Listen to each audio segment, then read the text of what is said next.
Hi, I'm John Atack, and I am delighted to welcome my extraordinarily good friend and colleague, Yuval Laor. Hello, thanks for having me. Yeah, well, always a pleasure, Yuval. Yes, And you have a PhD, don't you?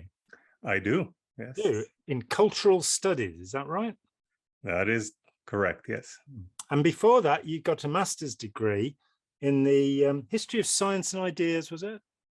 Yeah, well, history and philosophy of science and ideas is the name of yeah. Fair enough. And before that, you got a degree where you majored in physics and philosophy or something? Yeah, double major. Yeah. Double major. So has anybody accused you of being a show-off before? Well, only if I would have said those things, but you said those things, and not because I asked you. It's true. Yeah. So you bask in the reflected glory. Yeah. Which is all to say that you've spent a little time in educational institutions and acquired a certain amount of information.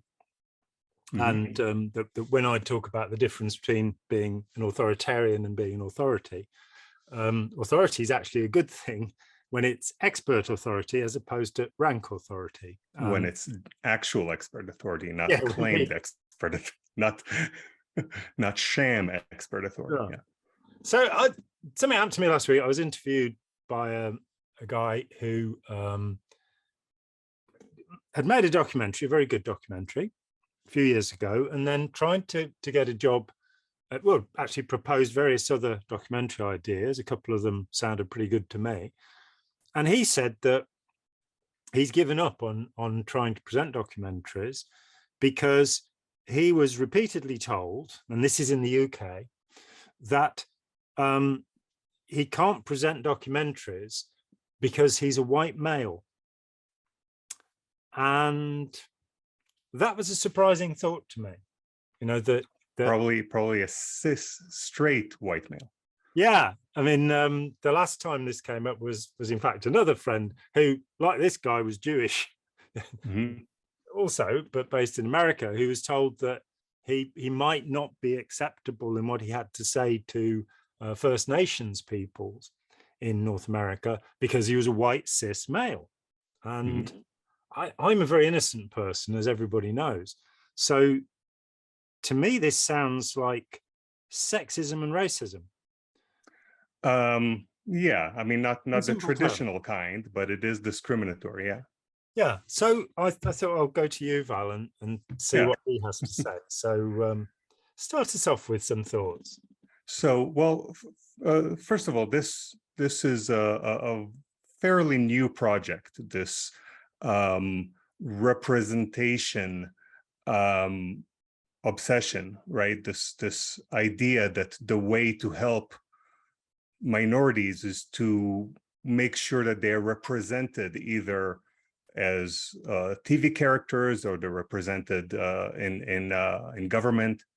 And that project, which used to be a very small footnote in the project of any left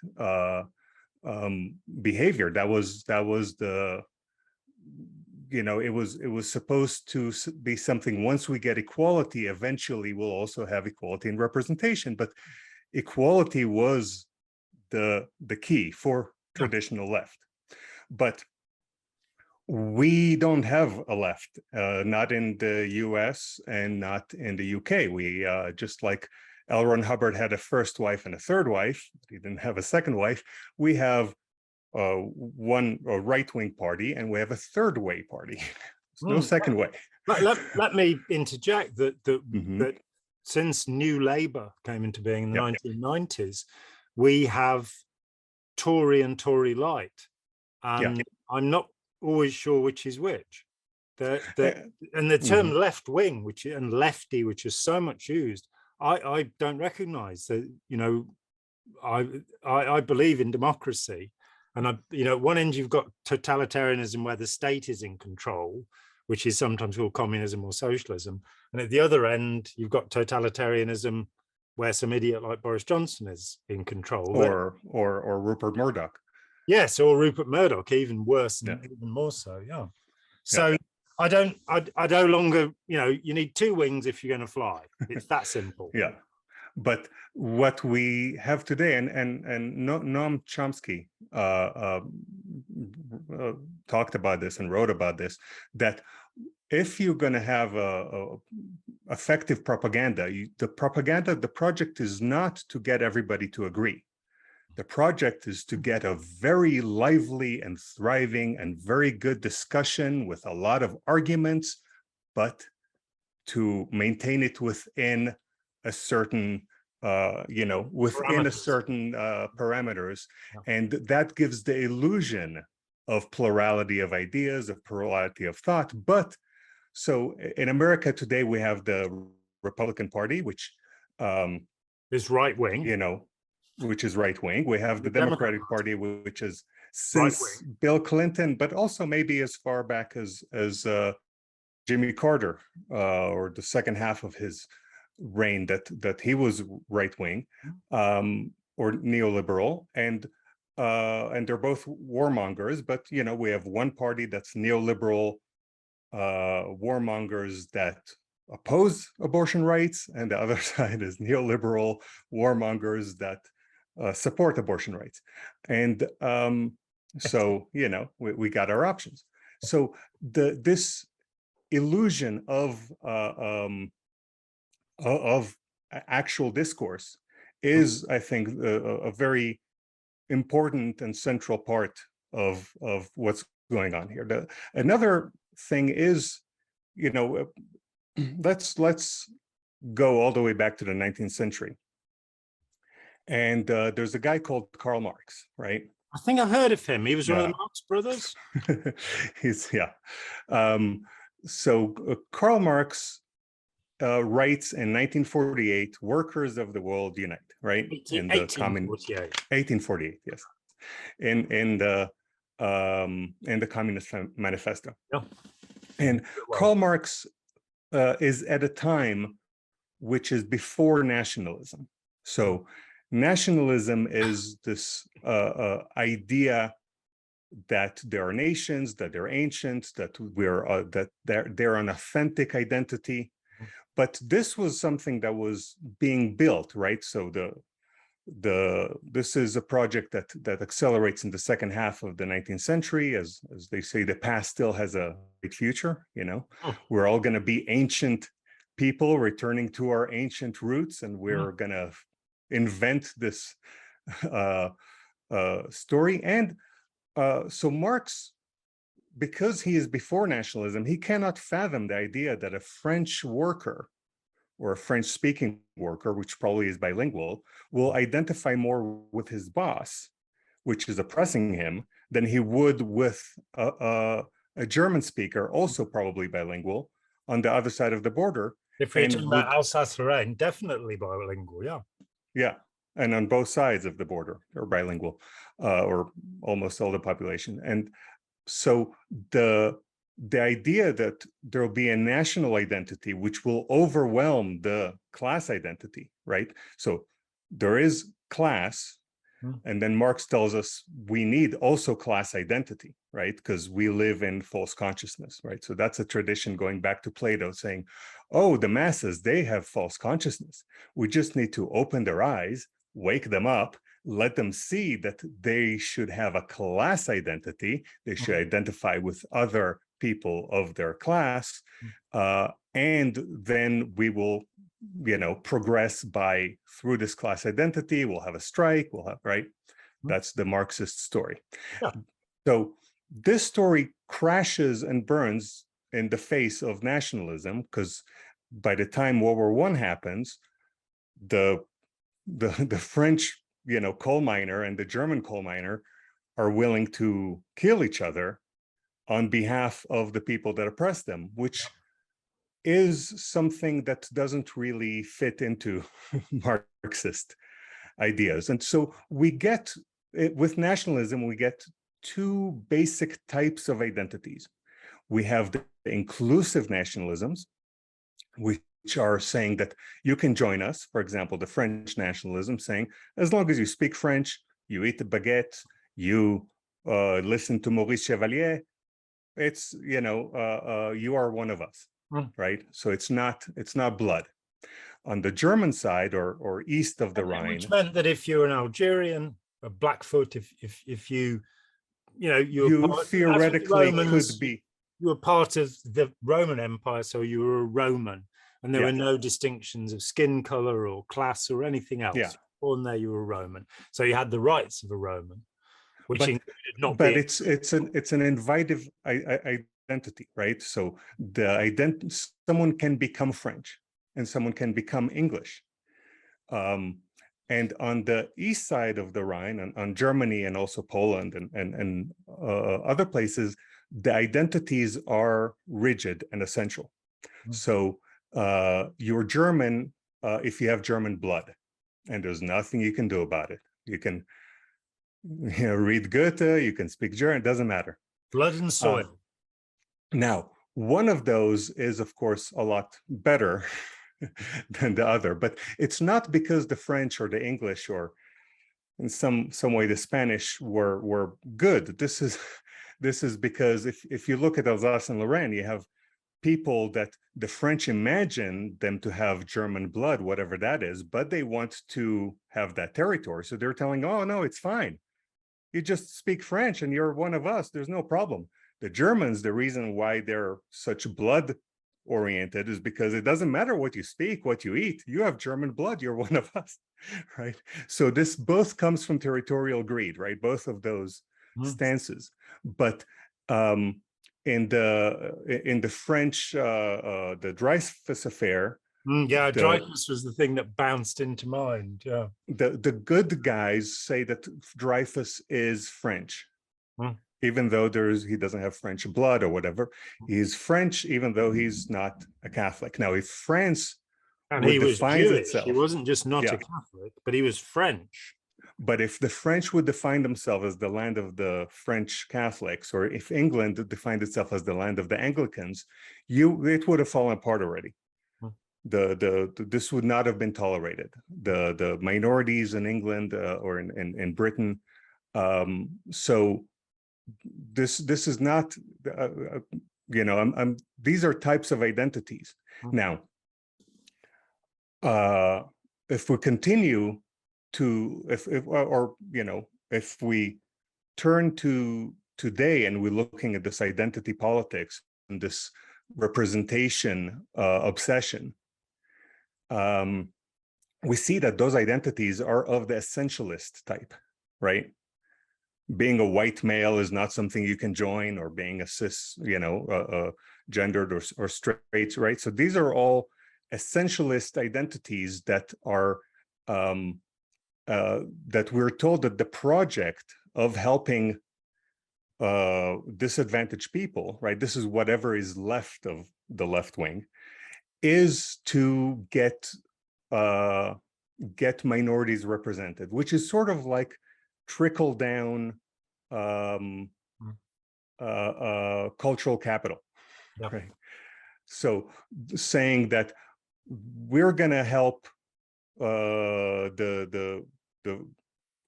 few, right? We're going to get some Black African American billionaires, Oprah Winfrey or Michael Jordan, and that will trickle down, right? So poor Black people will see themselves represented in the super rich class, and that will inspire them to be like O.J. Simpson. Yeah, to be entrepreneurs or whatever this neoliberal fantasy is. And what the reason why a part of the reason why we're obsessed with this and why it has become such a horrible is the left-right divide. I think that one way to think about it, and this I get from Thomas Frank, is that one side is concerned with solidarity, and the other side is concerned with meritocracy.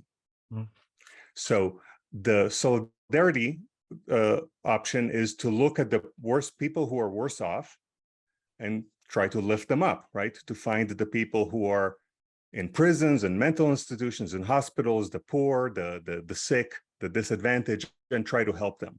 Meritocracy says that we need to find the most talented or the most the richest, the ones that get the highest grades, and we need to help them, and that actually will trickle down and help the poor as well. Yep. Right. So since solidarity was thrown away in the 90s, right, Bill Clinton and Tony Blair, right, we don't have any solidarity. We have now two options. We have the right wing, which tells you that if you're poor, that's because you're lazy. And you don't have the merit of being industrious, and therefore you're poor. Your fault and there was a famine. Or no. And then the left, whatever is left of the wing, what's presented as left wing, tells you that the reason why you're poor is because you didn't get good enough grades. And you didn't go to good enough school. Now, and of course, the ring system, as it used to be known in China. Yeah. So and of course there is a paradox that you can't have everybody have the degrees. Still someone's going to need to wash dishes, right? Many of them will be PhDs, but they come from other countries. So. Yeah. So if a left wing, now this class identity, which never really happened too much, or happened in an early 20th century, but was killed in the middle of the 20th century, was replaced in many times with racial identity or ethnic identity, which are fairly similar. And the concept was that there is some overlaps, that the poor, if you talk about helping Black people, then you're talking about helping poor people, because Black people tend to be poor. And if you help women, right, so this class, which is an economic class, which is a real thing, and which might or might not have an identity connected to it, gets replaced with a different type of class, right? An ethnic class, or an ethnic identity, a gender identity. Now, those are very, very, very different, right? Because there is no actual overlap. And when it comes to women or gays, there's no overlap. There's women in in the poor, in the rich, and everywhere there's gay people, everywhere there's transgender people. But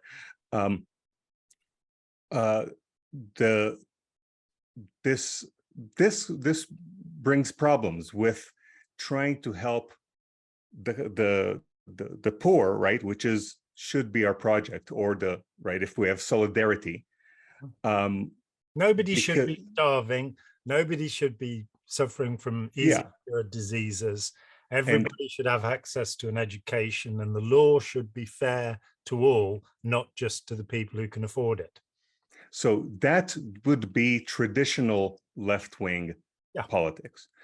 What we have left now, after the third way took over the left, which is the right wing, is that champagne socialism, as Tony Blair and co called it.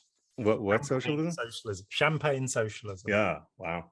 They then got rid of the clause in the Labour Party manifesto about socialism, so which is basically the Labour Party until then still included, I think it's clause 14, that believed in state ownership of industry.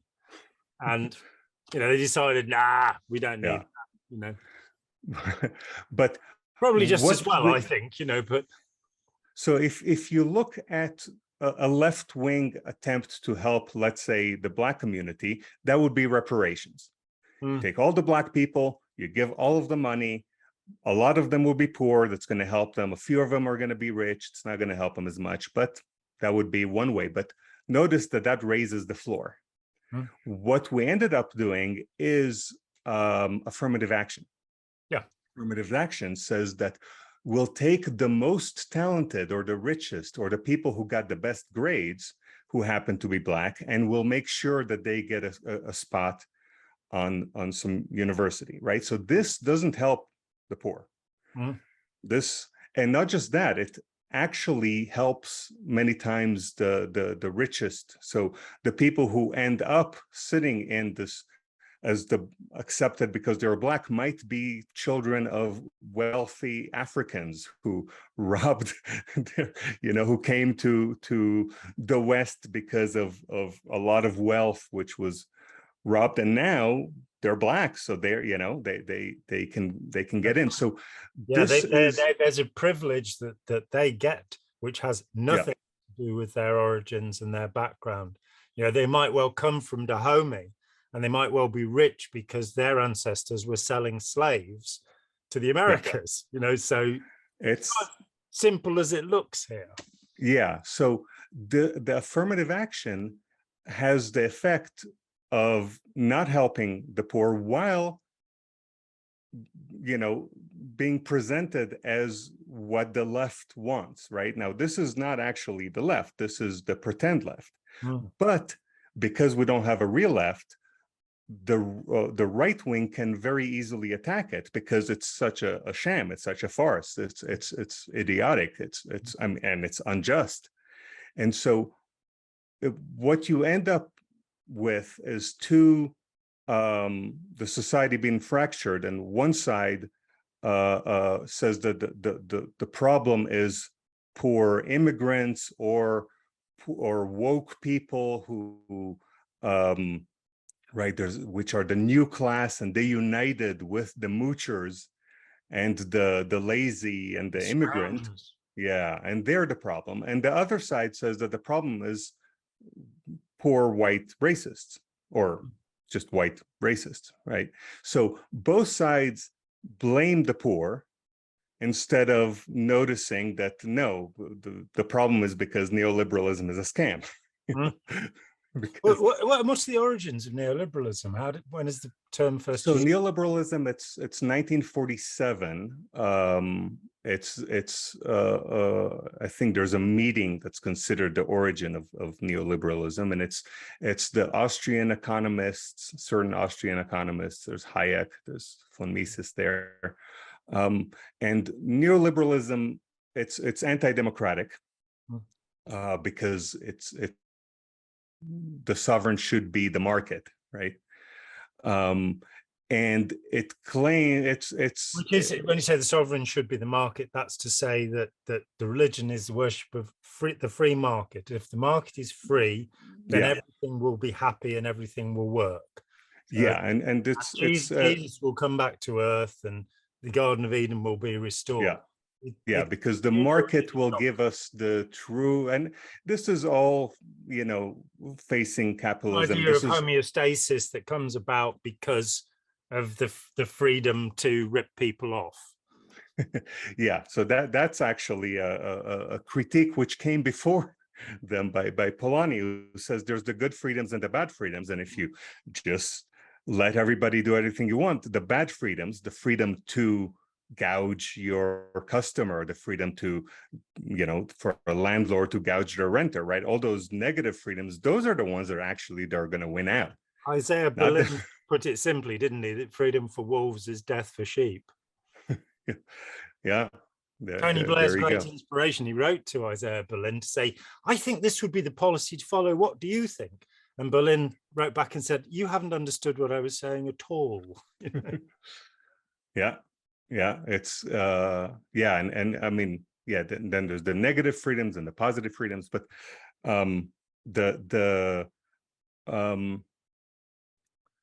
what so neoliberalism is it's the trickle down economics, right? It's we're gonna and of course what we ended up with, neoliberalism started with saying that a planned market cannot work, right? You cannot have a planned economy. You cannot have the economy. A centralized control. Now, what we have today, Amazon.com, that's a centralized controlled economy. You go to Walmart, there's everything there. You can live only on Walmart, and there's people who are forced to live only on Walmart. So we ended up with this planned economy, or this centralized controlled economy. It's not, you know, that's what we ended up having. And the attack that in communist countries you have shortages, you have and which are built in, and of course we have a capitalist society here where when there's a shortage, the rich make more money, so they make sure there's a shortage, right? We have a shortage now of baby formula in the United States. There's also the shortages which are improve the profit of the rich. This is game theory. Has a thought experiment that let's say I'm a teacher of a class and I have students, right? I have 26 students, and I take a deck of cards, right, with 52 cards, and I give each student the red card, and I keep all the black cards. And I tell them that the principal of the school will give $100 if we hand them a red card and a black card together. So and I ask, how much do you want to sell me your red card? So, you know, and they do, yeah, right, it's $50, right? Because we each give a card. So, but let's say then I take 3 of my cards and I cut them, I throw them away in the trash. Now I have 23 cards, there's 26 of them, 3 of them are going to be left with nothing. So now they have an interest to say, well, I'll accept $45 as long as I'm not one of the 3 that missed out. Yeah. So you would think that I would make less money by cutting 3 of my cards, but no, I will make more money of the 3 of my cards. So this is by creating a shortage, you create more value in what you have. Yeah. And so this is the actual free market. This is actual game theory. This is what happens. This is why we have controlled shortages. That's why Nintendo always around Christmas, we don't have enough consoles. We're going to have to stand in line because some of you are not going to get a console this time because we made sure that there's only 97% of the supply that's what actual free market does. And of course, free market originally by Adam Smith was described as a market that's free from financiers, free from landlords, and free from monopolies. Well, today, free market means that the bank is free to fuck you as much as he wants. The landlord is free to exploit you, and monopolies are free to price gouge you. And it's a point worth dwelling upon. Adam Smith was an 18th century economist who wrote The Wealth of Nations, which alongside Thomas Paine's work, The Rights of Man, these are considered seminal and fantastically important documents, so much so that Margaret Thatcher, when she became Prime Minister, was advised by the Adam Smith Institute, who had thrown away most of what Adam Smith said, but they liked his name. And and he had that first of all, free market. What a great copyright. And second of all, the invisible hand, which is like a mystical, it's like a supernatural thing.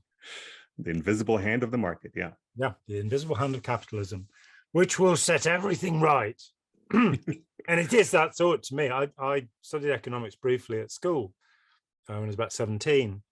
And I only lasted a few weeks because I looked at this stuff and I went, this is made up. This is not a science, and we later on get to rational expectations. As long as everybody behaves rationally, this will work. And you're going, have you met anybody who behaves rationally? Well, that was the transformation that where after World War I, we had, Freud became famous and everything was saying, how come humans are so irrational? And there's all this problem that humans are irrational. And then suddenly after World War II, humans are super rational. Yes. There was no... They will maximize profit, and there's only individuals. There's no society. So neoliberalism, which first is forced on Chile. That's and early on, and you see this again and again since 1973, since 49 years ago. Everybody that took the neoliberal ideas and did austerity and deregulation of everything, they all turned much more feudal. They all got a new wealth class, either a restoration of a previous wealthy class or a brand new wealthy class. Naomi Klein points to 2 dates in history: 1981, where Ronald Reagan came to power and set about the deregulation project, and which of course led to the banking crisis of 2008, but the savings and loan crisis during his own time. But she says that in 1981, when he came to power, the average chief executive officer earned 40 times what the average blue-collar worker earned. And that 40 times, that seems quite a lot. By 2000, so in 20 years, just 2 decades with deregulation, the average CEO earned 411 times what the blue collar, and it's only got worse since then. And you have this small group of plutocrats who are, maintaining the neoliberal. Yeah. Now, some people say that this was the intention of neoliberal policies the whole time.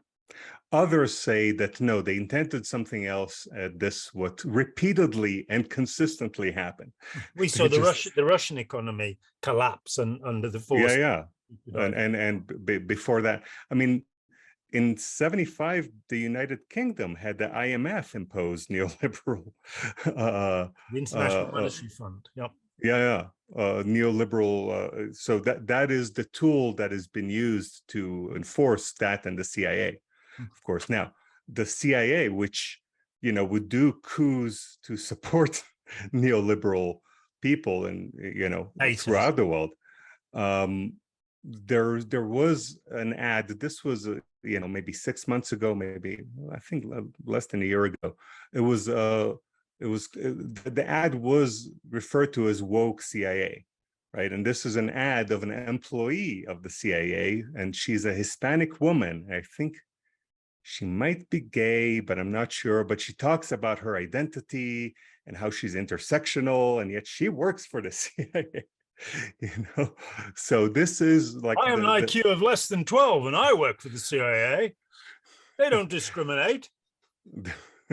This is the sort of the laughable pinnacle of this project, which is a sham project. Now, we also had Hillary Clinton, and Hillary Clinton, that was her ticket, right? That was what she was, I'm going to be the first female president. Her big slogan was, I'm with her. Not she's with us, not we're with her. Yeah, with a right-wing the South Park T-shirt of fame. Yeah, it was with an arrow pointing to the right, which was bewildering. But this was saying that that's all she needs. She only needs to be the female expert that will represent females, and this will inspire all those young women. Now, Hillary Clinton, in her life, she destroyed Libya, Honduras, Haiti. It caused some people to say that Hillary Clinton wanted to break the glass ceiling so she can take a shard and stab a poor woman in the third world. And she certainly doesn't represent any minority in terms of the poor, and if you look what she did to, I mean, she was on the board of Walmart when Walmart was destroying the American, mostly Southern society, where Walmart will open 5 big, gigantic stores, destroy all the local businesses, and then close 4 of them and force all, right? This is when Hillary Clinton is sitting on the board of Walmart. Let's expand slightly upon that. When Walmart came to the UK and bought our chain Asda, their first declaration, and it seemed a very odd thing to say, was that one of our supermarket chains would be closed within the year. So they came in and said, we're predators. And sure enough— What year was that? Sorry? What year was that? More than 10 years ago. But the US chain Safeway, its UK stuff had been bought here and was running independently, and sure enough, it was wiped out. But the way that the simple way of operating, and Starbucks is similar, is that you put your store right next to or as close to the competing store, and you then cut the price on Coca-Cola and bread so that they are below the actual what you're paying for them. So people will come to buy the 2 most popular things in the world, bread and— it used to be bread and circuses, but now it's bread and Coca-Cola.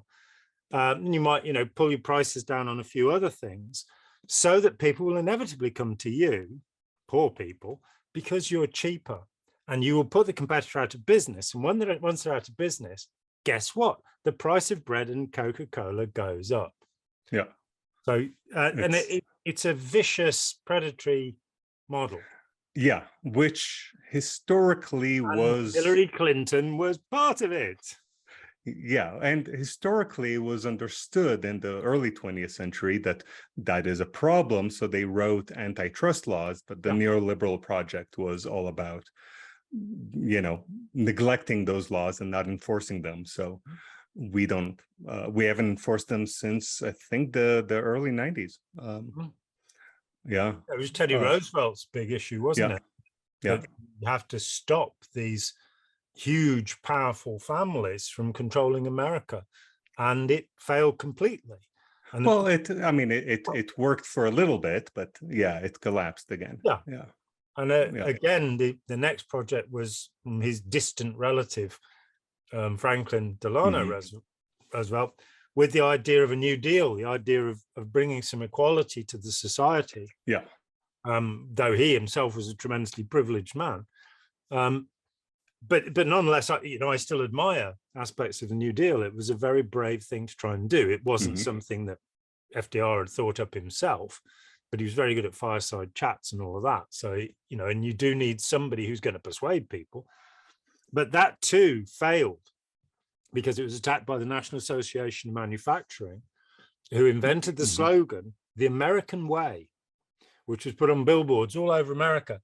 And the American way, as one cynical lefty has put forward, was to get it into people's heads that there was a constitutional right for capitalist predation, that exploiting people was one of our rights. Yeah. It's what the founders would have wanted. Yeah. Well, they slave-owning founders. Given that George Washington was the richest man in America. Yeah. And he didn't have wooden teeth either. They were slaves' teeth, or ivory, usually. No, it's said that. Yeah, possibly. Sets of teeth made up with the teeth of slaves. They don't need them because they don't have anything hard to eat. They have an easy, slaves do. Yeah, well, it was the era of rotten teeth, where everybody that could afford sugar, and the slaves couldn't. So so their teeth were great. Till they pulled out to put in George Washington's head. So once you took away all the content for any left project, right, and you are left with this meritocracy only, saying that we will help the most privileged Black people, and that will trickle down somehow. Once you have that, there's no content. So the project, what they're left with is this pathetic project of representation. Now, representation is not a bad thing. It's not bad that we have minorities in television and in the government, but that should not be what's important. And you have to, first of all, you have to remember that during apartheid, white people in South Africa said that you see, Black people, they have this authentic identity, and they're so close to nature, and they got, and if we give them the right to vote, that will rob them. They will become more like white people. It would be European culture imprint, would start overtaking their own culture. So it would be hurting them, to allow them to vote. So you have this multiculturalism was part of the right-wing oppressive project at some point, Well, I was in South Africa in 1996. I was in Cape Town, and I'd never thought about it before. But my driver, who'd been a member of the African National Congress, but decided to leave it before the end of apartheid because she didn't approve of the training of 8-year-olds with assault weapons. She'd gone to one of the training camps. So there are lots of stories that are told, but that was what she told me. And she started bemoaning the loss of cultural tradition. She told me that there's a project to have all road signs written in 11 different languages so that nobody would feel excluded. And by the time you'd finished reading it, you'd be 10 miles past it. But that it was terrible that the local cultures were, being destroyed. And I'd never thought about it. But here we have something called Morris dancing, which I'm sure Spike can find some illustrations of, where people dress up in white, wrap bells around their knees, and smack sticks together. And it just made me kind of go, so everybody in my country should do Morris dancing. The idea that any tradition actually persists whole without transformation and change because of what it meets along the way. I mean, the Orthodox Jew of our time, where does that date back to, Yuval? How ancient the Orthodox Jew in it's either the early 19th century, some dated as to the late 18th century, but it's more early 19th century. Yeah. And the same that if you look to the Mennonites, the Amish in the US, you're looking at people that are dressing up as 17th century people. They're not dressing up as, people of the time of Jesus, or, it's like looking at a Bosch or Bruegel painting of the crucifixion and going, but they're all Dutch burghers standing round the cross. Well, that's the way that tradition tends to be. It tends to be kind of Disneyfied by each generation, Yeah, that's my understanding of it. And authenticity is a feeling of knowing. It's not a it's a mythological creature that can. It's a type of it's a psychological thing, not a. Yeah, it's the feeling of authenticity. So we got this joke of a left project, and the problem is that it is presented as the left project, right? So if you're left wing, you've got to believe this or else. Yeah. So Elizabeth Warren, if you know, she's an American politician. Yes, she stood to become for presidential nomination. Yeah, but at the end she was and claimed to be part Native American, I believe. Yeah, and she went. Now the problem is that when she said that in her family, right, or on one side of her family, there was stories that we have some Native ancestors. That was one thing, and that you can say, that was part of the stories that happened in her family. But then she went and got a DNA test. To show, and now that changed it from an imagined identity, which are the good identities, right? The poor, everybody can say that their family has stories of Native, this is not, to an essentialist identity, saying, oh, how many of Native American genes is she going to have, right? And there are Native Americans who prefer the term Indian, saying that, well, we are Native American, we're the natives, you're the cultured Americans, you're cultured and we're natives. What is that? That's not savages. Yeah, well, Indian, at least that's, that shows how stupid white people used to be, thinking that this is India. It's funny because I'm watching what is called Ken Burns, The West, which is actually made by Stephen Ives in Ken Burns' production company, but good publicity to say it's Ken Burns. Yeah. And it's shocking to me, it was made about 30 years ago, I suppose, that all of the First Nations, First Peoples who are interviewed use the term Indian. They talk about American Indian. I'm kind of, that's like the N word. I'm not meant to say that, are you? It gets very confusing, First Peoples. Yeah, well, I think that in Canada you have First Nations, but I think they're a subsection of the Native Americans, so it could be a little complicated. And why Americans? I mean, it's Turtle Island, isn't it, that you live on? It's not America. America's named after John Amarick, who was a fisherman. Why? Yeah, isn't it Americo Vespucci? Or how many other places can you think of that are named for the Christian name of somebody rather than the surname? It's disputed. This is a story worth telling. That the English fishers in the early 15th century were pushed off the coast of Greenland aggressively by people from Northern Europe. And so they kept going further looking for fish, and they found Newfoundland, and they called it Newfoundland because it was, as far as they were concerned. Yeah. People living there were going, no, you haven't found it, we're already here. But they found lots of cod off there, and they fished it, and they were Bristol fishermen, one of them called John Amarick. And the local name came to be America. Hmm. There you go. Yeah. And I'm hoping people will pile into Wikipedia and to the greatest source of knowledge, I nearly said nonsense, in the world, the biggest book ever written, though I don't think it's a book because it's not been printed. Yeah. And I'm hoping they will dive in and with their huge lifetime of expertise at using Google search will prove me wrong on that point. But it'd be interesting to see. But yeah, we're taught at school it's Amerigo Vespucci, and you're going, no, it'd be called Vesputania.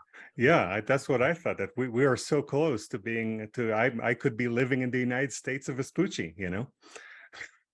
Much better, wouldn't it? USV. Yeah, so we got to all sorts of contradiction because of this project of representation and of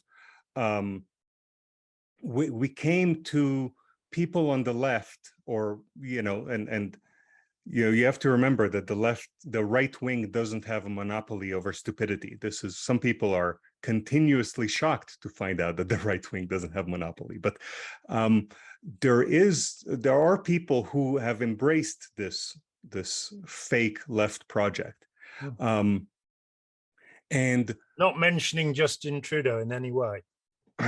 Yeah, I'm not. And good, I'm glad. What you end up with is people who saying that white culture, whatever that is, Western culture, the colonialism, right? That's all the evil in the world. That's all colonialism. It's all our fault. It's all, and this is how you show off by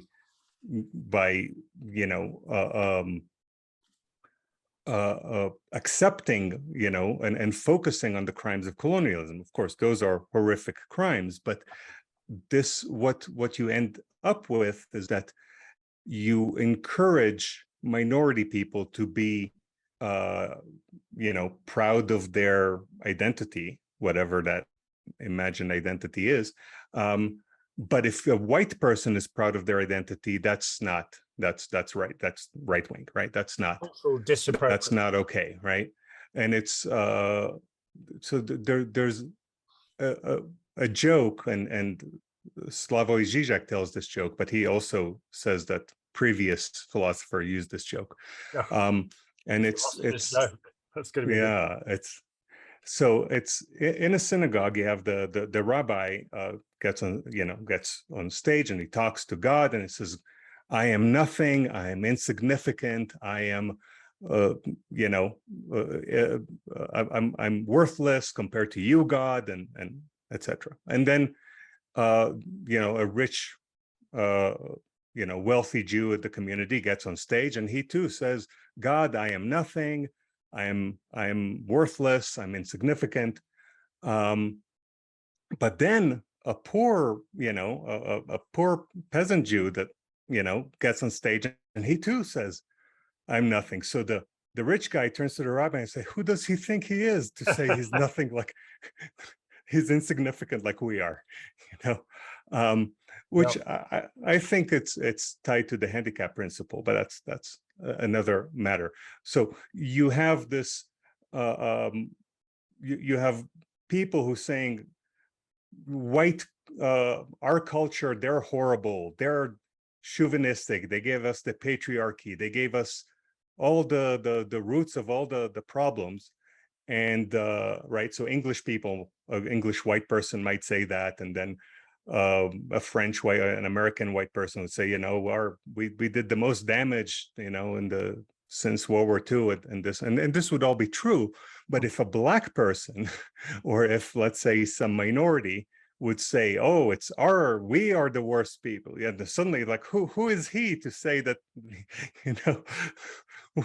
and to to look at the world as this black and white, and we got to the point where the people who say Black Lives Matter are actually a lot better politically and a lot more left-wing and inclusive than the people who say all lives matter. People who say all lives matter. All lives matter. I'm obviously in the wrong place. Yeah, but all lives matter is a right-wing, racist, white supremacist slogan. So it's we just got all these contradictions, and we have this the attack over what is left of the left wing, that they only care about representation and they don't care about you, which is what the right wing tells poor white Americans, but also poor people in general, that the problem is that the left, or what we have masquerading as left, really is that bad. Really is a horrible project that and at the end, Elizabeth Warren, we had all the neo, the neoliberal, and they're also neoconservatives, who were running in the president. They all dropped up together. They said Joe Biden, but Elizabeth Warren, who split the vote with Bernie Sanders, she stayed in. So she actually helped Joe Biden defeat Bernie Sanders. So this neoliberal warmongering, but also at the same time neoconservative. But what happened with the DNA test? I didn't find out. So it turns out that she has like 2% or something like that, or just like all the rest of us. Yeah, it didn't show, but of course, who cares? What does it matter? And not just that, Native American, I think that she was supposed to be Cherokee. Native Americans from Oklahoma, where I think she's from Oklahoma, we're saying not only is she saying that she's one of us oppressed people, but she's actually the descendant of the people who oppressed us. Sure, there might have been some corner where there might have been a native, but all the rest of them were not. They were not neutral towards Native Americans. And the question becomes very complicated. I did a video about the blues, with which I'm much enamored, and I pointed out that Charlie Patton, who is the first of the blues guitar players that we have recordings of, his pupil Tommy Johnson actually recorded before him, and he is said to have learned from this other famed character who never recorded. So Patton was playing the blues on guitar in the teens of the century, and I pointed out that he identified as a Choctaw. He did not identify as a black man. Mm-hmm. And immediately comments, how dare I make this racist sort of statement? Yeah. I'm going, how dare I repeat what Charlie Patton said about himself? Mm-hmm. And when we get to, are you more dispossessed than I am? There was a survey around about 1980, I think. And again, I'm hoping that somebody will trawl the internet, find the date and give me the numbers. But in the UK, there was a survey to look at who was disadvantaged here.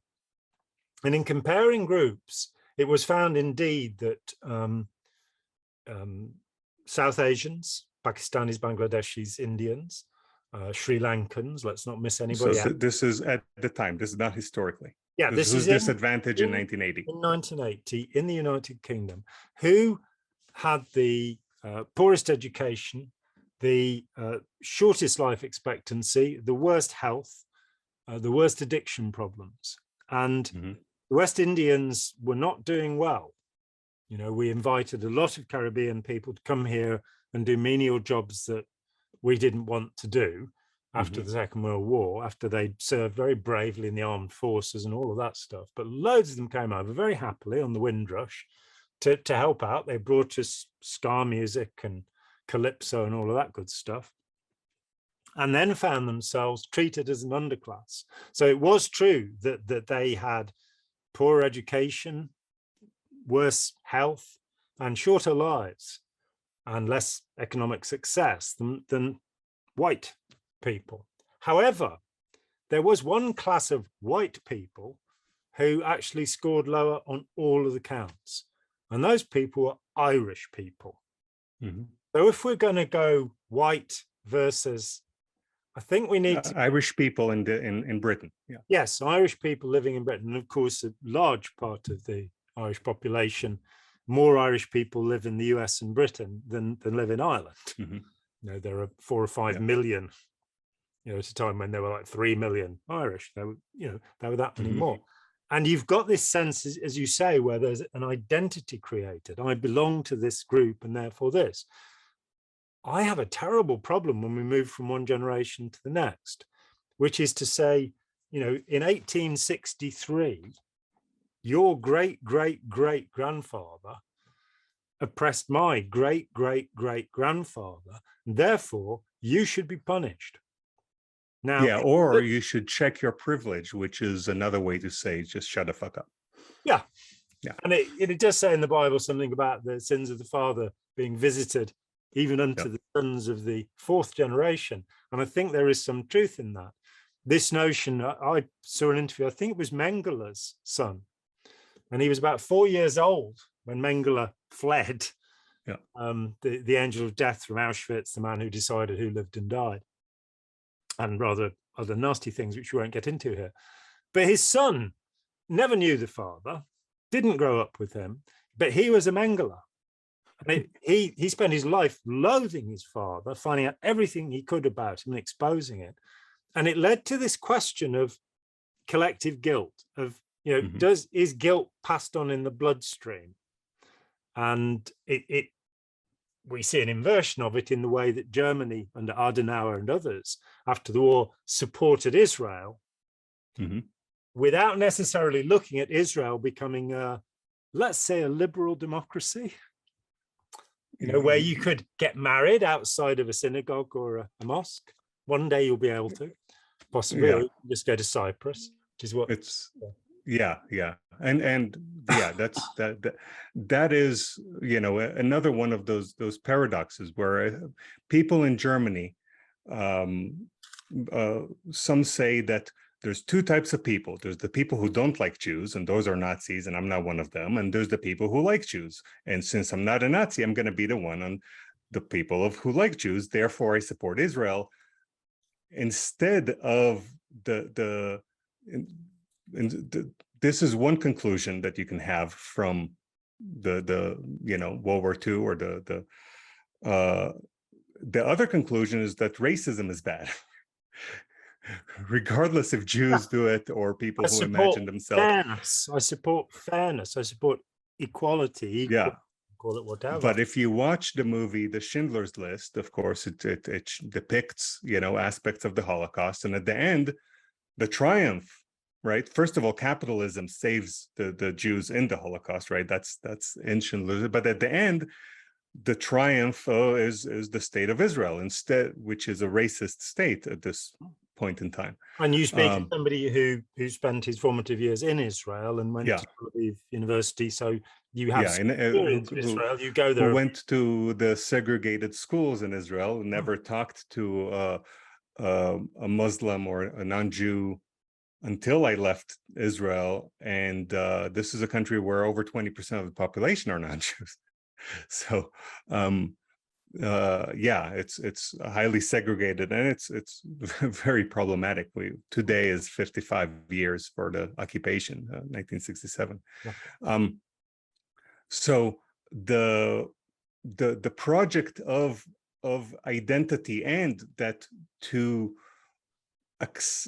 realize historic injustices means that we need to remedy them by getting representation within the ruling classes of those victims, even though the people represented might not have anything in common, right? For example, women were a victim of a patriarchic society, but helping women means helping the poor people. Helping Hillary Clinton become president does not help women. And it actually hurts women. Let's add to the list. You also have Indira Gandhi, Golda Meir, Margaret Thatcher, Catherine. And if you look at the Dowager Empress of China, that there have been a lot of women in history. And now we have Black representation in American presidents, and of course Barack Obama, but he was horrible for the poor people in America, including the Black people. Didn't do very much good for the rest of the world, but he's very handsome, knows how to say sorry, which is something that I'm sure he inspired many Black people, but inspiration doesn't help as much as actual opportunity. And curiously, the brilliant documentary Kumare, the film, is it Bobby, that was made about Barack Obama, but it's made by the same guy, Oh, okay. Whose name I forget, but Yeah. but they're absolutely brilliant. Everybody should watch Kumari. But I managed Yeah. 20 minutes of this saccharine thing about the life of Barack Obama. And while I admire to some extent what Obama has said, and he certainly is a remarkable public speaker, he has tremendous decorum, Oh, yeah. a real charisma. But he didn't close Guantanamo Bay as he had promised. He did use drone strikes, and he lied when he said that Osama bin Laden had been found through the torture in Guantanamo Bay. He wasn't. It was a phone tap. Yeah. So we got into a pretty... and he bailed out Wall Street, threw out 5 million people out of their houses, didn't reform the appointed head of feds that are right wing. I mean, all his entire cabinet was written to him by Citibank, right? Exactly. Brought Geithner, took in all those characters that are took in leading characters who had been in the financial collapse and caused it, and kept on running. So we've spent almost an hour dissing Democrats. So we do need to name some Republicans. New Labor, yeah. New Labor. So we need to, make sure that Donald Trump and the Bushes and other people, Reagan, yeah, because they too are part of the neoliberal. Yeah, of course. It's just that Bill Clinton did extreme right-wing stuff that Reagan couldn't do. That Bush stopping welfare. He ended welfare. He exploded the prison population. Bill Clinton deregulated the banks, which destroyed brought the financial collapse. He deregulated the media, which brought us right-wing radio monopolies, gave us Fox News, before that, none of that could happen.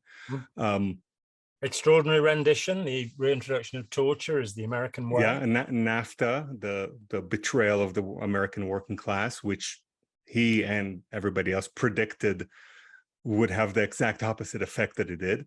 What is NAFTA? Sorry. NAFTA, the North American Free Trade Agreement. So this is what.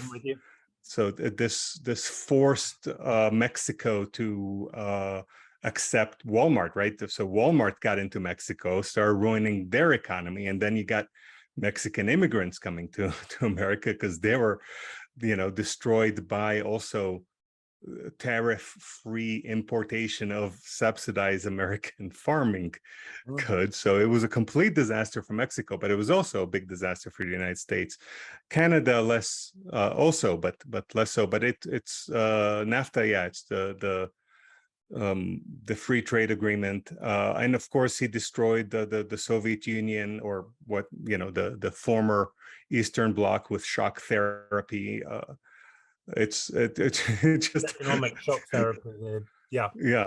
So where they just basically gave away everything the state owed, and saying that this is going to be the best thing for you, neoliberalism. It's Putin as the richest man in the known universe, the richest man ever. Yeah. When we're going to have trillionaires soon. It's very sad, but at the end, people are arguing on whether or not it's okay to have a white person represent. If we need a minority to be the face of on the news, or whether it needs to be a gay person represented as a character on a TV show.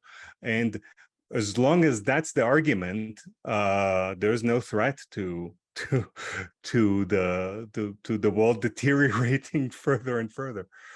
And the important thing is that those who have the best interests of humanity, for once, should be in power. And people who are not destructive megalomaniacs. And it seems to me that I'm absolutely for what's called here positive discrimination, that you make sure that you are representing both sexes to some degree. You are certainly in all democratic institutions. I'm very happy to see that we have South Asian MPs. Yeah, no, it's all great, but if But there's a matter of proportion. And also if the, in the American Supreme Court, you have a character called Clarence Thomas, which is a horrible right-wing person who happens to be black, and that blackness is a fig leaf that, which, I mean, Joe Biden is the one that pushed him through the Senate to be,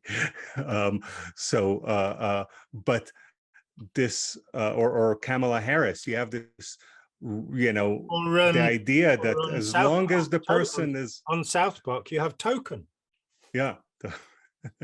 The American Marines now did an ad. We have a thing called the Gay Pride Month in America now.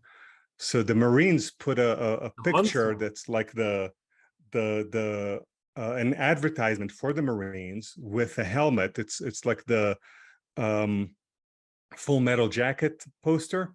Yeah. But the bullets that are in the strap of the Marines, they're in each one in the different rainbow flag, right? Wow. So this is what we are left with, this fake left wing, which is a parody and is, it's a disaster. But if the Democratic Party were these type of Democratic Party, if they were here before the American Civil War, they'll be proud that there's transgender slave owners. It's not the problem is not the representation, and if it's the representation is the fig leaf that allows horrible right-wing people to be placed in, like Clarence Thomas, like Kamala Harris, then that's actually representation is a bad thing in that case, because it just makes people not see things as they are. It blinds people to the horrible policies of right-wing people that happen to have darker skins. Yeah, and it's worth putting a couple of notes in here. I think Du Bois. Sorry, I keep W.E.B. Du Bois. Sorry, I just keep going for that because it means wood, the wood in French. Du Bois, he talked in, around about 1900 about the religion of whiteness. And it's worth pointing out that he was a sociologist. That's the term we use these days. And he was also black. And might be the greatest American intellectual we've had. And he a great person, yeah. And he recognized that when you looked historically at the religion of whiteness, and I think it's a very good phrase that, looking at the KKK and the Proud Boys and the Oath Keepers and all of these lovely groups, that it, for them, like free market capitalism, it's a religion. It's based upon their feelings of knowing, their certainty that this is the right way to believe. But it's a new religion, because there would have been anti-Irish and anti-Italian 50 years before that. The whiteness was brand new, yeah. That's why Du Bois came to it, because he was saying this is a very recent event in history. Yeah. And I got interested in that, and I was lucky, because the day that I wanted, this is magical, the day that I wanted to research it, this was a year ago, something came up in my feed about Du Bois and the religious whiteness, and said, well, actually, the first thing I think the first time they could find any reference to a racial discrimination, a discrimination based upon color, that is to say, of skin, was in the 18th century. It was really not very long ago, that nobody, if asked who they were in 1657, they wouldn't have said, I'm a white man. That was irrelevant. They could be whatever color. Yeah. And also, of course, we know historically now that, say, Nelson's navy that defeated Napoleon, that many of the sailors were black. I didn't know that. But nobody mentions it, because who cares? Yeah. And many of the sailors would today be called black. Yeah. And you get this we have a phrase here that when I was a kid, it's gone now, that if a black child was born to a white couple, then there was a Spanish grandmother. The reference back to the idea of Moorish. Yeah. I mean, I'm not sure what the Black Irish are, but that sounds like. Well, and you have this other division in the US that we think of Europeans as Europeans, I think, for the most part, in this part of the world. But in the US, you have white people, but you also have Latinos. Yeah. And for us, the Spanish, the Portuguese, it's just a part of, the European continent. The fact that their skin, and the Italians, coming to think about it, might be a little more olive is not relevant. I mean, and Hitler, of course, had to accept the Spanish and the Italians were Aryans. Aryan adjacent. But I'll tell you that in the Haitian Constitution, this is Haiti, predominantly The land of the voodoo. Yeah, but most people there are Black. But in the Constitution, it states that all Haitian citizens, regardless of their color of their skin, are Black. Yes, I agree with that. There you go. Yeah, we're all Black. Some of us is a little bit pale because we don't get enough sunshine. And some of us can absorb vitamin D more easily because we get enough sunshine. The other person that interests me, just to drop the name, is Thomas Sowell. Okay. Who suggested, again, a sociologist or anthropologist, that kind of social science thing. And he suggested that, and was not the first to do so, as you pointed out to me a year or two back, he suggested that one of the reasons that Black culture has become so aggressive in the United States, and which is not to say everybody Black is doing this, but there are pockets of aggressive culture. It's not simply because of the despicable treatment they've received. And I think if we look to, say, the history of Watts in LA, we can see the despicable treatment that was meted out to Black people. But it's also the despicable treatment they received during the slavery era, because the slave owners, a large proportion of slave keepers in the American South were what are called borderers here, which is to say they were people who had emigrated from the Scottish border, whether from the English or the Scottish side, where there had been perpetual warfare for a very long time, or they came from the Pale in Dublin, from Northern Ireland, who of course are related closely because many of them had left Scotland to go there. So who are you looking at sort of culture there, and some of the examples Sal gives from the 18th and 19th century are startling.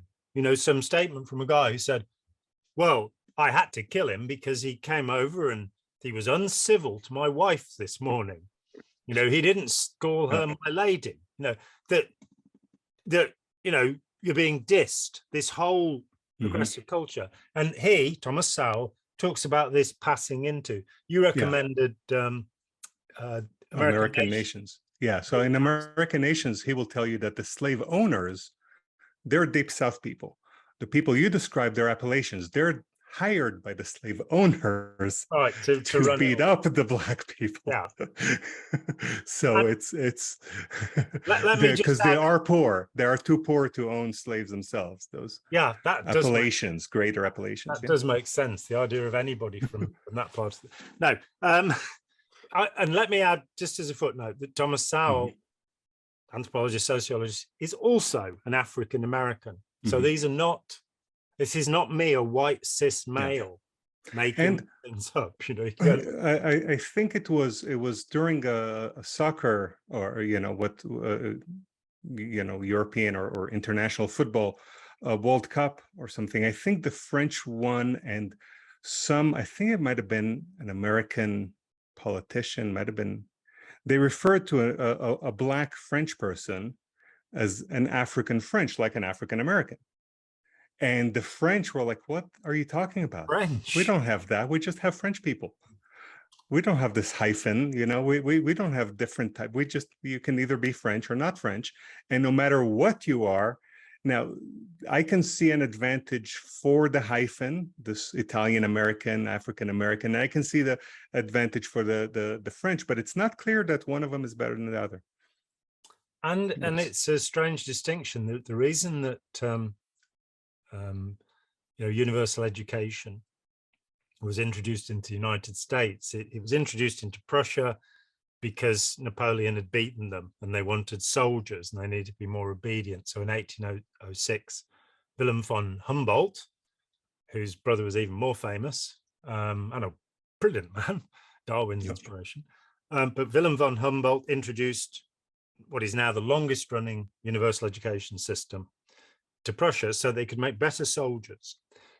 Universal education was adopted in Britain so that women could go and work in factories and somebody would do something with the kids, while they were doing that. But also that everybody would speak the same language when they go to the factory, that you wouldn't be speaking some corner dialect and not know what the boss wants from you. You went to school, so now you know a little bit of English. Yeah, there's probably some of that, though. You and I differ on the broad differences in English dialects, having no, but in France, this was, if you're a Cornish person, and France is not in the UK, but even in the UK, you had Cornish people that spoke a different language. That they still do.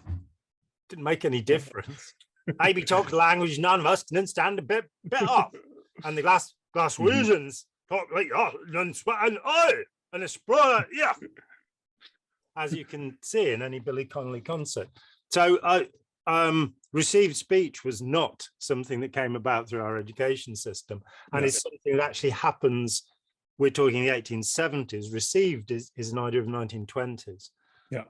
After BBC English takes us all over, and plum in the mouth English comes down from the public school. But the stated intention was we can get women to go out to work in factories so we can double our production. And those children, and which was also probably thinking of the war effort, and then we can kill more foreigners. Well, a lot of 4-year-olds have been stuffed up chimneys and got stuck there, sent down mines. They weren't as effective as pit ponies. So the thought was give them a few years to make them obedient and make them good Boy Scouts. And of course, the origin of the Boy Scouts is in training better soldiers, but let's not get into Baden-Powell. That's how he said his name, Baden-Powell. In the US, the idea of universal education was to homogenize the population. And so it's always amused me that it's the one place in the world where all of the populations have remained distinct. And there's always this idea of you're a Vietnamese American, you're a, whichever kind. And when you look at this, this idea of a Native American, I'm not really sure that the hundreds of different language groups of people who lived there, it's like the word European. This is a word that really had no meaning whatsoever when I was a child. The Europeans were across the channel, meant foreigner. And then we became Europeans until Boris Johnson, in his wisdom, but the Native Americans, they became a coherent category because of the oppression, because of white people, just like Jews became a coherent category because of anti-Semitism. And nothing could be further from the truth, because if you have two Jews in a room, you have three opinions, as is well known. Yeah, but also in America or in England, you see Yiddish Jews, but when you go to Israel, you see that there's a lot of other Jewish traditions with their own foods, with their own music, with their own clothing, with their own, their own languages, and the Ashkenazi Jews, the ones that eat gefilte fish, or the with klezmer music. That's just one among many Jewish cultures. I mean, I knew a Yemeni Jew, and I counted at the time. I was involved in Scientology. This is in the early 1980s, and I knew 17 Jews. And consider them my friends. Of all, one from Leeds and the community here. This guy Yaron had come from the Yemen, and most of them Sabras, born into Israel, second generation Israelis. None of them believers in God, I must say. So none of them practitioners of the Jewish religion, but nonetheless part of this community. And I remember, because I'd never had to really think about it. I was a kid, about 25 or something. Really, as I got to know Yaron, kind of again, he really doesn't look like any of the other Jews. He looks like an Arab. He looked like a very handsome Arab as well, I must say. He was a very handsome young man, which I don't say from a gay or bisexual perspective. He just, he was very symmetrical features. Didn't fancy him or anything, but he was a good-looking man. But the stereotypical, people with my kind of complexion and nose like mine, as being Jewish. And theoretically, my dad always, when he was asked what his religion was, said he was Jewish, but it's not actually true. He was just, that was the solidarity he felt. We're white Anglo-Saxon Protestants down to the core. But that whole sort of, who on earth are these people, and why should it, it's horrible to classify people together so you can oppress them, because and they say that so many different traditions. And when you look at, we've both of us recently read The Dawn of Everything by Graeber and Wengrow, which is a marvelous book, and everybody should read it, because it shakes you up and gets you to think about all the nonsense you were taught in school about ancient civilizations, and most particularly the end of history, Fukuyama idea that patrician capitalism is somehow an aspect of social evolution or societal evolution, as if you could, it's best to keep evolution where it belongs, not use it as a metaphor for societies and suggest that somehow the invisible hand of capitalism is shaping society to perfection. Our society is in a terrible mess. And it's very, very reassuring to know that it's just one of many possible directions for society. But what comes out of that book is, the incredible differences, which I was already aware of, between, say, Pueblo peoples and native Californians who are living... This is the Dawn of Everything book. This is not the End of History book. Sorry, they're rebutting the notion that we have reached the end of history, and they do so beautifully. But you see the incredible differences. I've long been fascinated by the peoples of Turtle Island, and because you're a kid in this country, it was all cowboys and Indians, and you gradually learn this vast place. That if you're dealing, I read a lot about the Cherokee, a lot about the Iroquois. I read about Californian peoples. I read about the Cheyenne and the Ponca. I even wrote a play about the Ponca, about the Lakota. And if you go from Siberia to Portugal and you look at all of the cultures in between, and you say, well, that's European, and they speak European languages.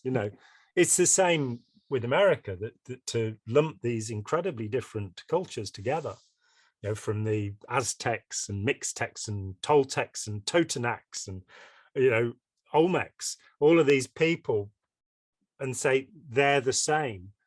This is an error.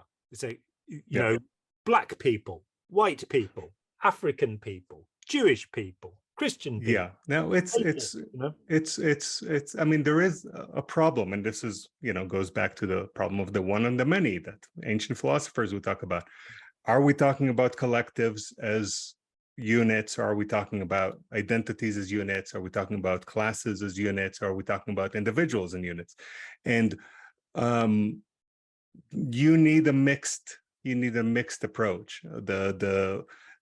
This identity, that we have cultures, and there's like 18 of them, and each one of them has its own rights.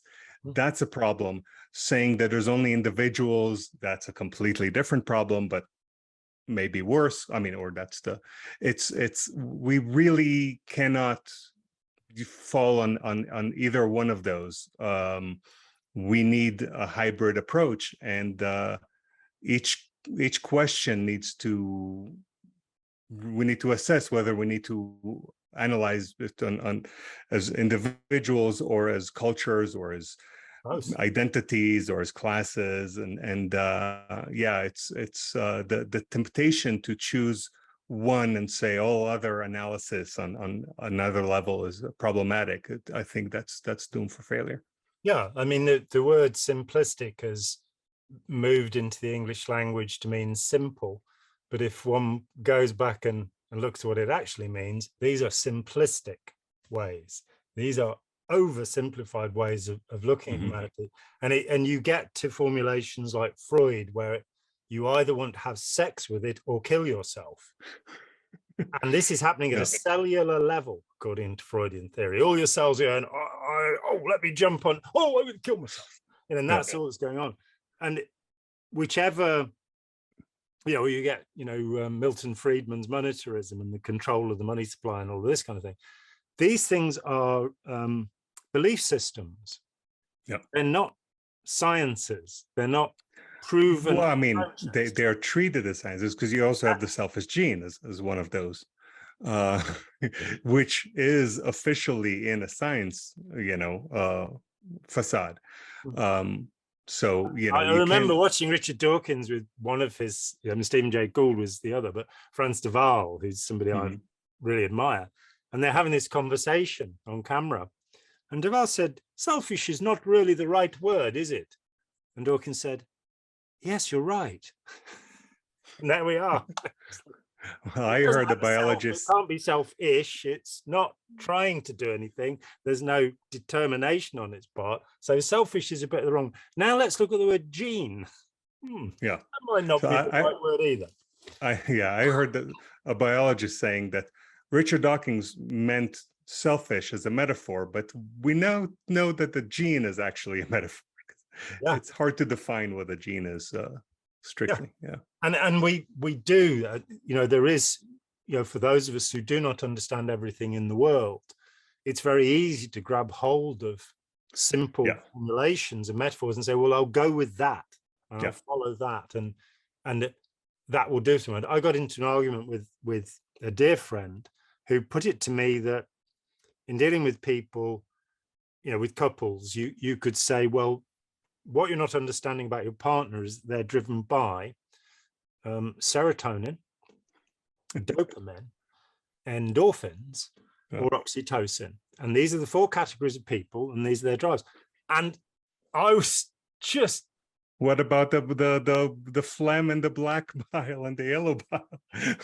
That was the first... Yeah, exactly. This is Garland. Garland's idea is being stolen. The four humors. But yeah, that you're either, it's either your blood, your sanguine, which means cheerful, one of your two kind, your cola, and the cola is the bile, which are the jejunum and the ileum, the two lower parts of the small intestine, one of which produces black bile, melanchola, melan meaning black, and melancholy, and the other of which is the choleric or angry temperament, which is yellow bile. And then you have snot, phlegm, the phlegmatic or apathetic people. There you go. But curiously, I went away and looked up how many hormones, enzymes, and neurochemicals we know about so far, and it's somewhere near 200. And of course, the most common of the neurotransmitters is monosodium glutamate, or the glutamate, but famous from monosodium glutamate. A couple of months ago, I saw this exact argument presented as neuroscience in New Scientist. And you're going, well, I'd like to add cortisol to the mix. And what about orexin? Or melatonin? That might be important. GABA. I mean, there's a bunch of them. Yeah, GABA. Wherever you go, all of these things are interacting. And so my argument was, well, why not look at just saying, well, your partner likes to anticipate things. Let's not say that, have a lot of dopamine or what have you. Your partner likes the satisfaction of something that's been what have you. And eventually, about a week later, because I really did get concerned about, because this is a highly intelligent friend. And so I said, well, I've looked at this, and there are all these enzymes and hormones and what have you, and they're interacting. My friend said, "Oh, I was just being bloody minded." Now, before we finish, we've got to say some nasty things about Republicans, because we really have given the Democrats a hard time. Yeah. Just like to say that they're even worse. Yeah, I mean, so they're even worse people, but they might or might not be more dangerous because we know that they're evil, right? So because we know that they're evil, they might be a little less dangerous. Do you think it was fair that one of the super minorities in the world, people with orange faces, that one of them became president? Yeah, it's the Rainbow Alliance. Yeah, I mean the best thing he did as president is make male makeup acceptable. Yeah, but maybe not a good thing. But the Republicans, if you look at, and this is analysis done by Barbara Ehrenreich, the neoconservatives, they took over a lot of the thinking in the Republican Party, especially since the 80s. And maybe we should explain the concept of neoconservatives. These are, if I'm remembering right, Straussians. Leo Strauss, who basically believed, he was a big fan of cowboy shows in the 50s, and there were people in white hats and people in black hats. Yeah, and you need to lie to the people. Well, he actually, as far as I understand it, it's Neo-Confucianism. There's nothing new in it. But what Confucius said was that it doesn't matter whether you believe in God or some central principle of belief. It matters that you tell the people you do, and you get the emperor to go around the 4 seasons of his palace every year according to the harmony and will of heaven. And whatever we think about Confucius, it is the most persistent political philosophy of all time, because modern China still runs on Confucianism, where Confucius put the family at the heart of the system. Mao moved it to the Communist Party. So your loyalty was to that. But otherwise, as far as I can tell, Maoist communism is nothing to do with Marx. It's a form of... Putting that aside, Strauss, quite independently, developed these same ideas by watching cowboy things like Rawhide with Clint Eastwood in, really old, tiny things, and taught Dick Cheney, Don Rumsfeld. They picked up these ideas, which are about there being good guys and bad guys. And what was added to that was, and people don't blame him enough for this, but it's 1998 in Chicago, Tony Blair gives what's called the Peacemaker speech, where he says, not only should we oppose active tyrants, but where we don't like the look of a country, we should take it over and turn it into a democracy, as he did so successfully in Iraq. I am being ironic for anybody that hasn't noticed there. He is also the peace ambassador to the Middle East for the UK, having been involved in the annihilation of almost 1 million people in Iraq and Afghanistan. So he will be trusted wherever he goes. He's just been knighted as well. He is Sir Tony Blair, despite 800,000 people, myself included, signing a petition that this should not happen. But we're meant to be dissing Republicans. I've gone off the subject. Yeah. Well, Margaret Thatcher said Tony Blair is her greatest achievement. But and that's true. That's true. Yeah. She did, of course, have dementia by this time. But so and you can say Bill Clinton is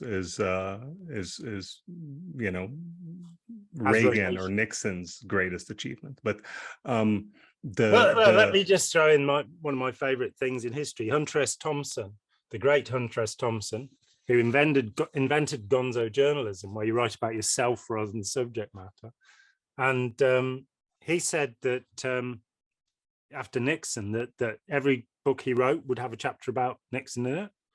So Better Than Sex, which is his hearty critique of Clinton and Clinton's election, has a chapter at the end about Nixon. So he kept his word.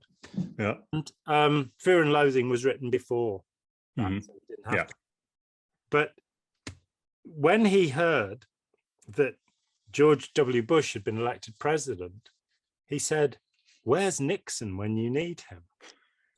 And there, having vulpine cunning, at least having intelligence of some kind alongside it, you might get somewhere. But yeah, and of course Nixon is our last liberal president. Created the Environmental Protection Agency, ended the Vietnam War. It's the Ford did it. Yeah, but yeah. But the treaties were signed, weren't they, through the negotiations? Well, he ended the Cold War for the first time. He went to China so that Philip Glass could write an opera about it. Yeah. So yeah, and the Republicans today, of course, are a lot worse than they used to be. But the Obama says that he governed like a moderate Republican. Let's remember that Abe Lincoln was a Republican. Exactly. And according to Donald Trump, the only president in history better than himself. And the Trump, by the way, is the least warmongering of the major politicians today. Which is a really strange thought. So busy preening that he didn't have time to blow up North Korea.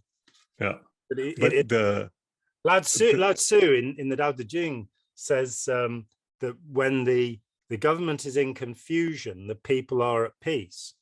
And there is a certain truth to that. When the government cease to interfere with us, we can get on with stuff through the invisible hand of getting on with stuff.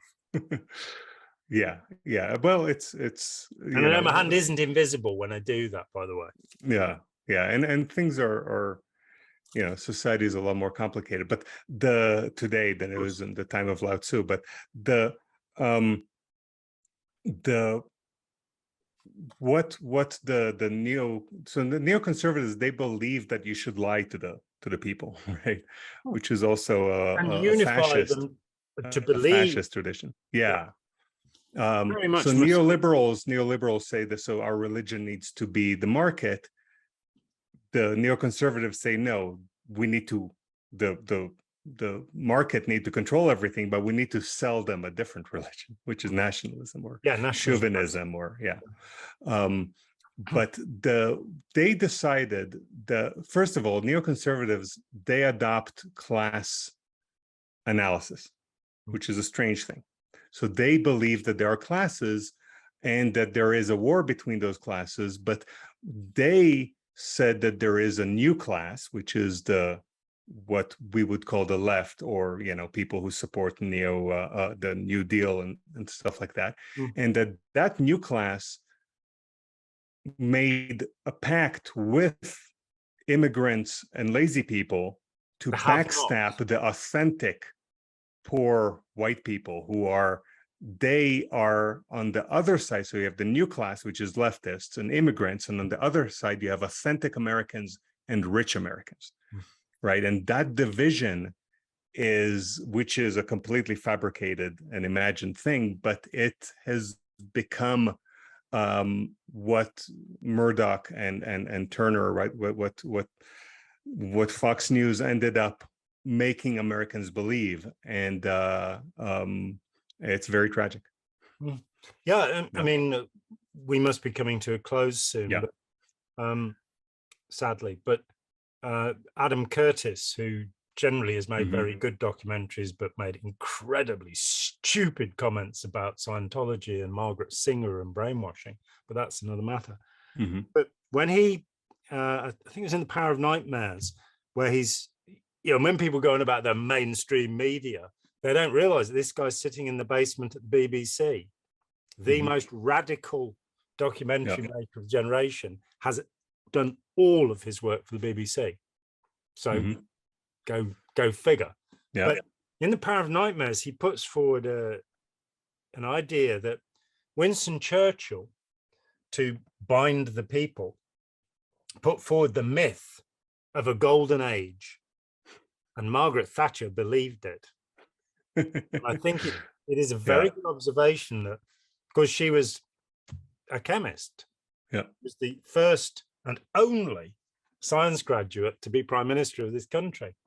And indeed, because of that, chlorofluorocarbons, CFCs, are banned around the world. She was the person that did that. So that was a very good thing. There were a few not so very good things that also happened. But this idea of the golden age it's built into neoconservatism. It's built into the nationalism in white general. nationalism. As I said, the past still has a great future. Exactly. There was this time when Atlantis and Lemuria were still above the waves, when the superpower Aryan people miscegenated with the Lemurians, and that led to us. But all of these imagined communities, all of these ideas, I am this, you are that, where what we would like, if it's possible, is for people who care about people who need people, there's a song in this somewhere, should actually have some say in the world, instead of these self-obsessed, and the way to help the poor is to help the poor and not to help the rich, and hoping that it will trickle the rich of a certain minority and hope it trickles down, and if we looked at just a simple application of that principle, my own family are involved in one of my brothers is involved in building little shelter houses for the homeless, or rough sleepers, as we now call them here. When Margaret Thatcher was Prime Minister and gave the edict about closing our mental hospitals, they used to be called mental patients, many of them. And so this issued the care in the community program, which meant you close the places where they sleep, and they can sleep under bridges in cardboard boxes. But my brother is involved in a project which has its origins, really, and he's invested time and money into this, and he's good at things, and it gives a little prefabricated dwelling that's got a shower and a toilet and a kitchen and a bed and a living space, so that people do not have to be rough sleepers. Finland, and what would we call the Finns politically? Who knows anymore? But Finland, I don't believe, has any more homeless people. They've housed them all by saying, let's do that. Now, they have the economic wealth because of all the timber they can sell and metal and stuff like that. And they've just joined NATO, of course, which is quite weird. But they have addressed the problem directly, not having a war on poverty by hiring PR people and giving them lots of money to put posters up. Actually feeding people, housing people, giving them healthcare. But right-wing ideologies, many of them, and these are, I think, inspired by certain Protestant ideologies, don't see that homelessness is a problem. Homelessness must exist, according to this ideology, as the threat that would keep the middle class working. I think the middle class are not afraid. Tiny little shelters would be enough for me. If they're not afraid that they'll have to sleep under a bridge, they're not going to work hard. So we must make sure that some people live under a bridge. So there really is a right-wing ideology that sees it as a positive. A sort of Calvinism. But for anybody that's of that mindset, please, the difference between living in Elon Musk's house and living in what is fundamentally a good quality shed, that should be enough. The idea of being kicked to death on the street being where you're going. Well, the notion of freedom, according the right wing or even neoliberal freedom, is that both the rich and the poor are both equally free to go sleep under the bridge. It's just there you go. Or as Norman Tebbit, who was the hatchet man for Margaret Thatcher, said, "Get on your bike." And at that point, we probably should leave this conversation. But thank you. It's been highly informative. And thank you. My pleasure. So Yuval Laor, PhD. Thank you. Our resident genius.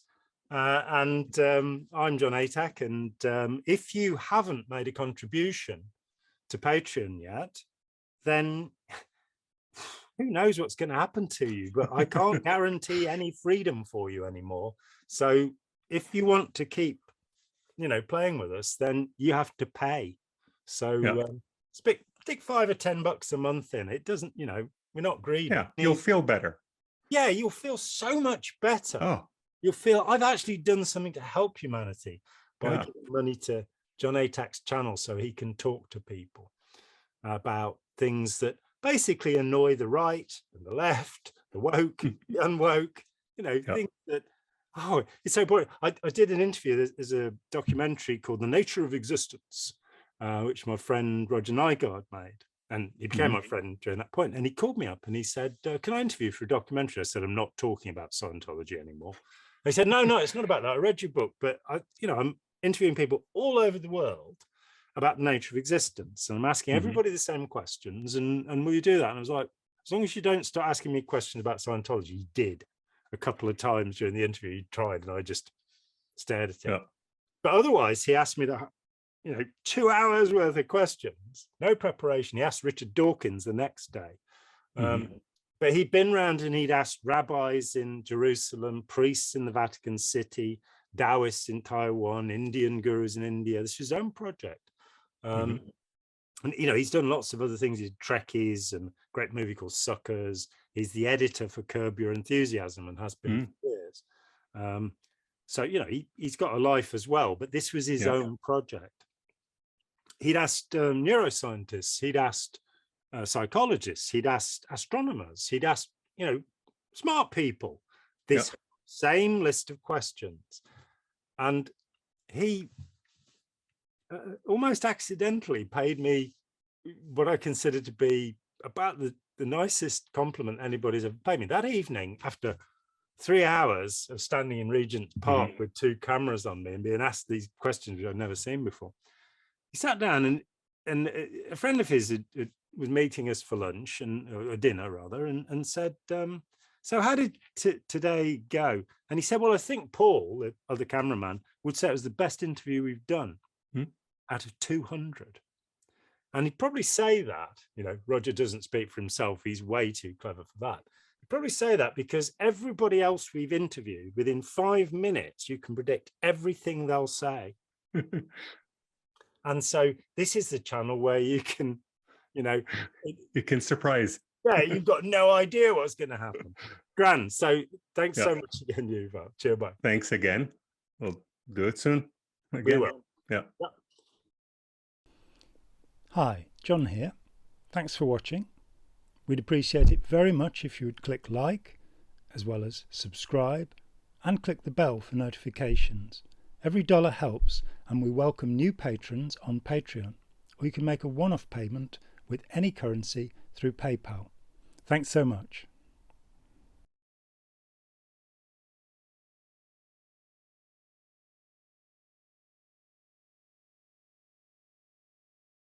Talk like, and sweat and oil and a sprawl, yeah.